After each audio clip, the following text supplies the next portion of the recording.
이런 드로링으로부터 인한 실점이 혹은 세트피스로부터 인한 실점이 대한민국이 항상 겪어오던 문제고요.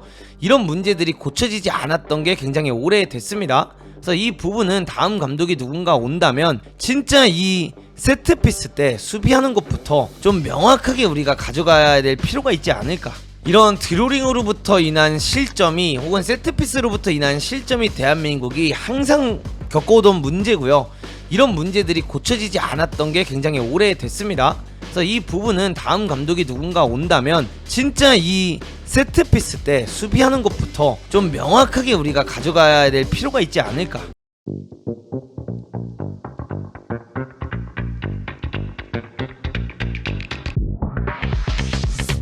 이제 이번에 이 실점 장면에 대해서 말씀드리고 싶어요, 여러분들. 요 실점 장면을 보시면요, 전 진짜 이 대표팀이 왜 이거를 아직까지도 못 고치고 있는지 저는 좀 이해가 잘 안 됩니다.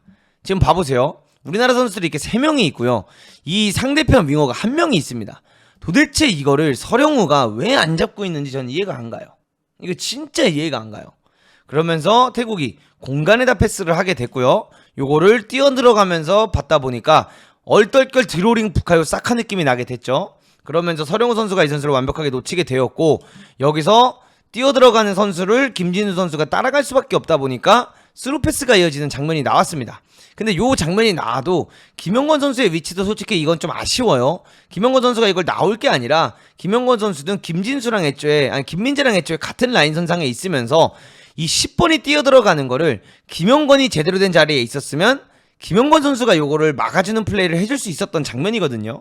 그래서 서령우의 첫 번째 실수가 나왔고, 김영권의 포지셔닝이 살짝 애매했고, 그리고 나서 요 패스가 이어졌을 때 김진수가 따라갈 수밖에 없었고, 여기서 이제 김진수의 뭐 큰 잘못은 없습니다. 김진수 선수는 본인이 해야만 하는 것을 정확히 했어요.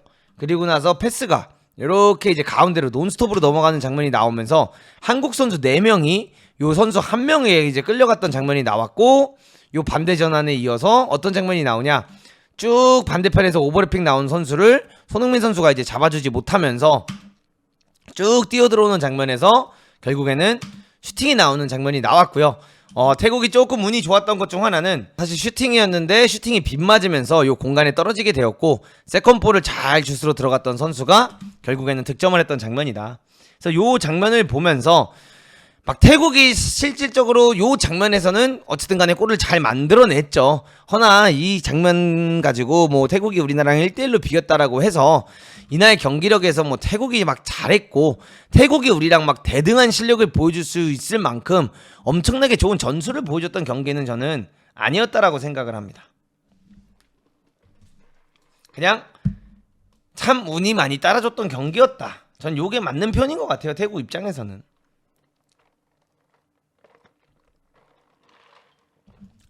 이게 태국이 막 아시안컵에서 타지키스탄 마냥 상대를 계속 압박하고 상대를 막 계속 공격하면서 기회를 만드는데 골을 못 넣었던 게 아니라 애초에 기회 자체가 거의 없었어요.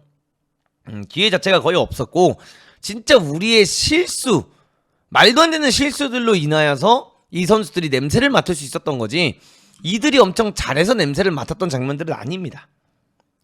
자, 그리고 여기서 이제 보면은 여러 가지 이제 이슈들이 있죠. 김민재 선수랑 이제 다른 선수들은 오프사이드다라고 생각을 하고 있는 장면이 나왔고, 그 다음에 손흥민 선수는 아마 이런 얘기를 하는 걸 거예요.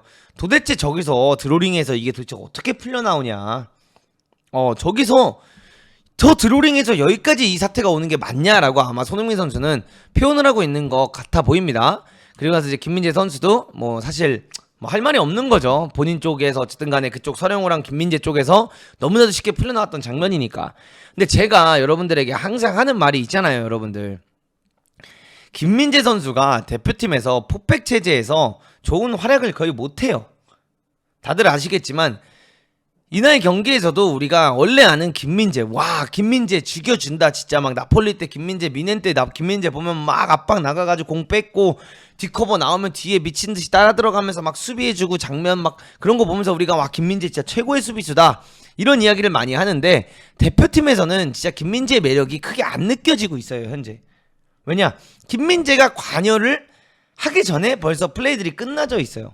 그래서 김민재가 가장 좋은 경기력을 보여줬던 경기는 아시안컵 때 5백으로 나왔을 때 김민재가 5백에서 가운데 3백으로 나왔을 때 제일 활약이 좋았다.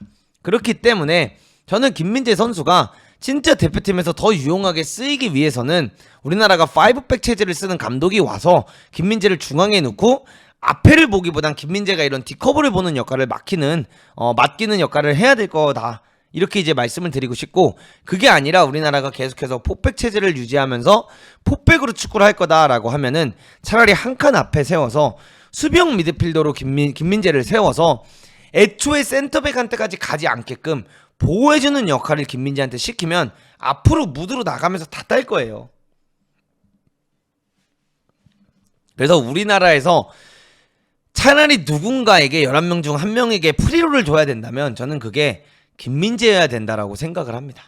이강인 프리롤, 손흥민 프리롤, 이재성 프리롤 막 이런 프리롤이 아니라 저는 김민재를 수비형 미드필더에 박으면서 김민재가 스위퍼로 뛰고 싶으면 스위퍼로 오고, 김민재가 올라가서 수미처럼 파이팅을 해주고 싶으면 수미로 파이터 역할을 해줄 수 있게끔 김민재 프리롤을 세우는 게 가장 안정적이지 않을까라는 생각을 하고 있습니다. 이 장면 한번 봐보세요, 여러분들. 첫 번째는 자, 이게 진짜 우리나라가 여러분들 얼마나 수비가 이거는 진짜 지속되고 있는 장면이냐라고 하면은 드로링이 여기서 났죠.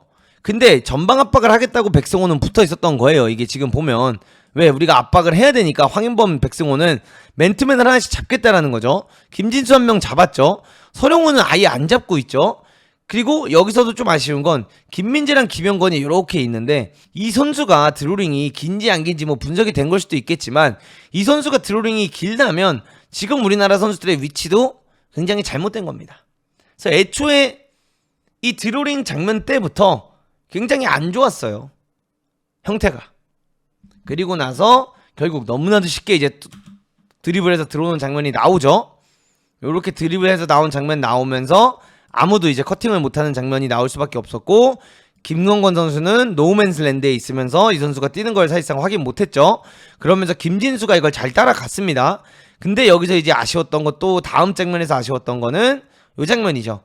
요렇게 돌려치기를 이 선수가 시전을 하고 있을 때 백승호가 요걸 뛰어가고 있지만 손흥민 선수도 이제 반응을 못했던 부분, 여기 지금 손흥민 선수의 위치를 보시면 손흥민 선수도 이 장면에서 풀백 위치로 내려와 줬어야만 했는데 여기서 결국에는 요 오버래핑을 나오고 있는 선수를 손흥민 선수가 이제 뒤늦게 반응을 하면서 따라와주지 못했고, 요 장면에서 결국에는 슈팅이 나오면서 골이 이어졌는데, 제가 이제 김민재 선수를 보면서 김민재가 조금 더 좋은 수비수와 하면서 축구를 배웠으면 좋겠다라고 얘기하는 부분이 바로 이 장면이에요. 볼이 지금 여기서 여기까지 흐르고 있는 장면이면 사실 이 선수가 이 위치에 있다고 하면요, 여기서는 리더 역할을 해서 김민재가 김진수를 데리고 적어도 여기까지는 올라갔어야 돼요. 이 선까지는 오프사이드 라인을 맞췄어야 해요. 이거를 자꾸 뒤에서 볼 거면 더 확실하게 봐야 되는 거고, 그게 아니라면 밀고 나오면서 이 선수를 오프사이드를 만들어 놓는 게 더 중요했던 장면이다. 그래서 이런 것들이 조금 더 김민재 선수가 팀적으로 같이 만드는 게 필요하지 않을까, 이 부분을 말씀드리고 싶고, 뭐 여기서 이제 뭐 골 장면은 좀 큰 행운이 따라주기도 했다, 이 부분을 말씀드리고 있습니다. 그래서 이 장면들을 보면서 이제 느낄 수 있는 건 이런 드로링으로부터 인한 실점이 혹은 세트피스로부터 인한 실점이 대한민국이 항상 겪어오던 문제고요. 이런 문제들이 고쳐지지 않았던 게 굉장히 오래됐습니다. 그래서 이 부분은 다음 감독이 누군가 온다면 진짜 이 세트피스 때 수비하는 것부터 좀 명확하게 우리가 가져가야 될 필요가 있지 않을까, 이 부분을 말씀드리고 싶고요. 그리고 우리나라가 어쨌든 간에 이런 장면에서 수비형 미드필더에서 확실하게 조금 더 보호를 해줄 수 있는 선수가 왜 중요한지를 느꼈던 경기이다, 이렇게 말씀드리고 있습니다.